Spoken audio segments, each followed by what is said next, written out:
Hello everyone, welcome back to my channel.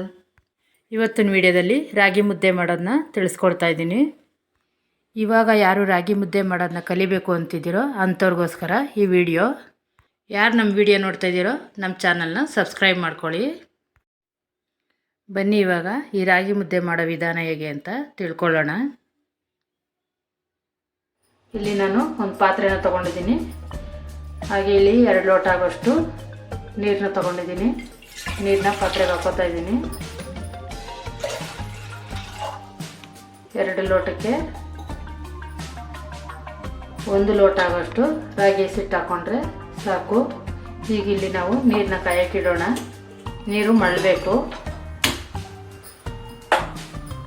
ನೋಡಿ, ಈಗ ನೀರು ಕೂಡ ಕುದೀತಾ ಇದೆ. ಕುದೀತಾ ಇರೋ ನೀರಿಗೆ 1-2 ಕಲ್ಲು ಹಾಕೋಷ್ಟು ಉಪ್ಪು ಹಾಕೋತಾ ಇದ್ದೀನಿ. ಕಲ್ಲು ಉಪ್ಪಾದರೂ ಹಾಕ್ಬೋದು ಅಥವಾ ಪುಡಿ ಉಪ್ಪಾದರೂ ಹಾಕ್ಬೋದು. ಉಪ್ಪು ಹಾಕೋದು ಏಕೆ ಅಂದರೆ ಅಕಸ್ಮಾತ್ ಮಾಡೋಕ್ಕೆ ಬರದೇ ಇದ್ದವರು ಗಂಟಾಗ್ಬಿಡುತ್ತೆ ಅನ್ನೋ ಒಂದು ಇದಿರುತ್ತೆ. ಅದಕ್ಕೆ ಗಂಟಾಗಬಾರ್ದು ಅನ್ನೋಕ್ಕೋಸ್ಕರ ಉಪ್ಪು ಹಾಕೋತಾ ಇದ್ದೀನಿ. ಇಲ್ಲಿ 1 ಸ್ಪೂನ್ ಆಗೋಷ್ಟು ತುಪ್ಪ, ಮುದ್ದೆ ತೆಳ್ಳಗೆ ಬರಲಿ ಅಂತ. ಈಗ 1 ಲೋಟದಷ್ಟು ರಾಗಿ ಹಸಿಟ್ಟನ್ನ ಹಾಕೋತಾ ಇದ್ದೀನಿ. 2 ಲೋಟ ನೀರಿಗೆ 1 ಲೋಟ ರಾಗಿ ಹಸಿಟ್ಟಾದರೆ ಸಾಕು. ನಿಮ್ಮ ಮನೇಲಿ ಜಾಸ್ತಿ ಜನ ಇದ್ದರೆ ಅಳತೆಯಿಂದ ನೋಡಿ ತಗೋಬೋದು. ಈಗ 4 ಲೋಟ ನೀರು ಹಾಕಿದ್ರೆ 2 ಲೋಟ ರಾಗಿ ಹಸಿಟ್ಟು ಹಾಕೋ ಥರ ಮಾಡ್ಕೋಬೇಕು. ಇದು 5 ನಿಮಿಷ ಹಿಂಗೆ ಮಳ್ತಾ ಇರಲಿ, ಬೇಯಬೇಕು. ಈಗ ಮುದ್ದೆನ 5 ನಿಮಿಷ ಬೇಯಕ್ಕೆ ಬಿಟ್ಟಿದ್ದು. ಮುದ್ದೆ ಕೂಡ 5 ನಿಮಿಷ ಬೆಂದಿದೆ. ಈ ರೀತಿ ತಿರುಗಿಸ್ಕೊಂಡ್ರೆ ಸಾಕು. ಕಡಿಮೆ ಮುದ್ದೆ ಆಗಿರೋದ್ರಿಂದ ನಾವು ಈ ಥರ ತಿರುಗಿಸ್ಕೋಬೇಕು ಚೆನ್ನಾಗೇ. ಸ್ಟವ್ ಮೇಲೆ ಇಟ್ಕೊಂಡು ತಿರುಗಿಸ್ಕೋಬೋದು.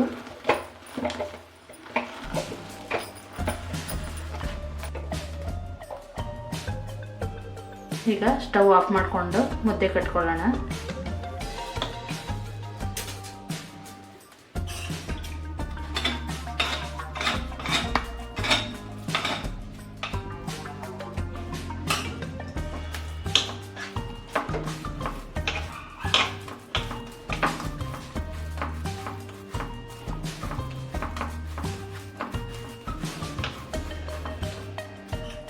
ಕೈ ಸುಡೋ ಥರ ಇದ್ದರೆ ಒಂಚೂರು ಕೈ ತೇವ ಮಾಡಿಕೊಂಡ್ರೆ ಸಾಕು. ಕೈ ಏನು ಸುಡೋಲ್ಲ. ಸೂಪರಾಗಿರುವಂಥ ರಾಗಿ ಮುದ್ದೆ ರೆಡಿ ಆಗುತ್ತೆ.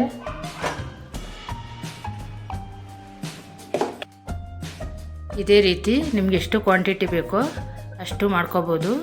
ಈಗ ನಾನಿಲ್ಲಿ ಒಂದು 2 ತೋರಿಸಿದ್ದೀನಿ. ಈ ವಿಡಿಯೋ ನಿಮಗೆ ಇಷ್ಟ ಆಗಿದೆ ಅಂದ್ಕೊತೀನಿ. ಈ ವಿಡಿಯೋ ನಿಮ್ಗೆ ಇಷ್ಟ ಆಗಿದ್ದರೆ ಒಂದು ಲೈಕ್ ಮಾಡಿ, ಕಮೆಂಟ್ ಮಾಡಿ. ವಿಡಿಯೋ ನೋಡಿದ್ದಕ್ಕಾಗಿ ಧನ್ಯವಾದಗಳು. ಶುಭ ದಿನ.